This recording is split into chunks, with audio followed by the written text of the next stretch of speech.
Bonjour. Aujourd'hui on fait un petit micro-trottoir pour parler un peu de tout ce qui est hygiène, tout ce qui est propreté en tant qu'homme pour la ville, en tant qu'être humain pour la ville et pour soi-même. Une petite question de culture générale pour commencer. Est-ce que vous savez combien de litres d'eau un mégot de cigarette pollue-t-il? 500. 1000 litres? Non, ça on s'en fout. Moins pas. Non, je sais pas. Je dirais 80 000 mètres cubes. 500 litres, c'est ça, ouais. Un petit mégot de cigarette, ça pollue 500 litres d'eau. Qu'est-ce que vous pensez, vous, de la politique actuelle concernant la propreté et l'hygiène en général? Est-ce que vous pensez que c'est assez ou que c'est un petit peu mis de côté? Je pense que là, depuis quelques années, il y a pas mal de choses qui se mettent en place, avec notamment des grandes personnalités comme Cyril Dion, le mouvement Colibri, On est prêt ou des choses comme ça. Et ça, c'est top, mais c'est encore largement insuffisant, je pense. J'ai même l'impression que ça s'est un peu essoufflé, qu'il y a vraiment eu un gros mouvement pendant 1 an, 2 ans, et que là, c'est un peu en train d'être mis de côté, donc je pense qu'il faut reprendre le truc en main. En termes de propreté, je pense pas, au vu des nombres de déchets qu'on peut voir sur les routes, que ce soit en ville ou en campagne. Après, le nombre de crachats qui sont effectués, de mégots de cigarettes qui sont jetés, je pense qu'on a encore de très gros progrès à faire. Après, au quotidien, je dirais quand même qu'on se lave de plus en plus les mains et non, je pense qu'on est globalement assez propre.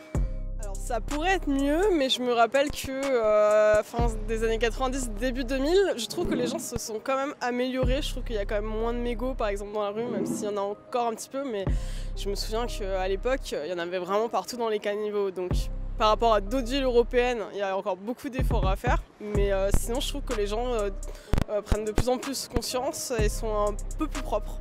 Bien sûr, on a un phénomène là, on nous vend trop de choses avec des emballages à usage unique. C'est des conneries.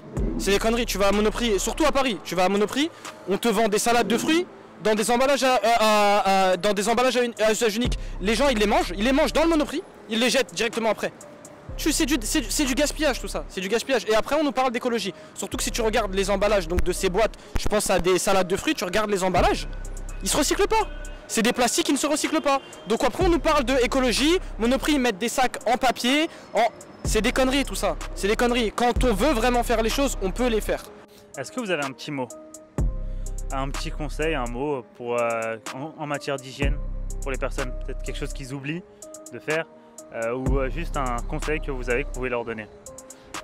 Alors, je vais un peu m'écarter de la question, mais je pense qu'en tout cas, dans cette situation, c'est important de mettre en place des choses de solidarité. Donc, par exemple, toutes les personnes qui sont des aides-soignants, des médecins qui sont réquisitionnés, les personnes retraitées, par exemple leurs enfants, comment est-ce qu'ils font pour les garder?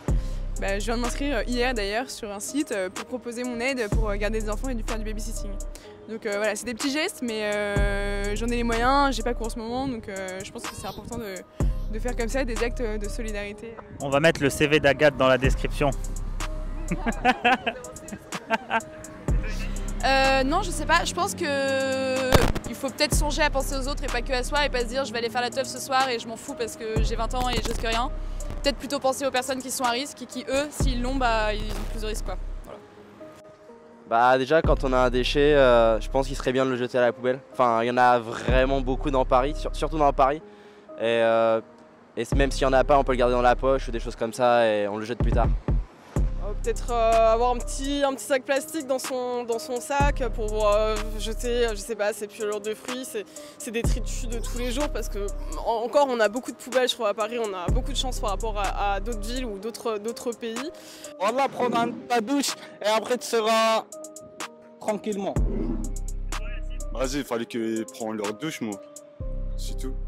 L'environnement ça concerne tout le monde. Vraiment, que tu sois... Peu importe d'où tu viens, ta religion, ta profession, ton train de vie, l'environnement concerne tout le monde. On nous a donné une terre, cette terre il faut qu'on en prenne soin.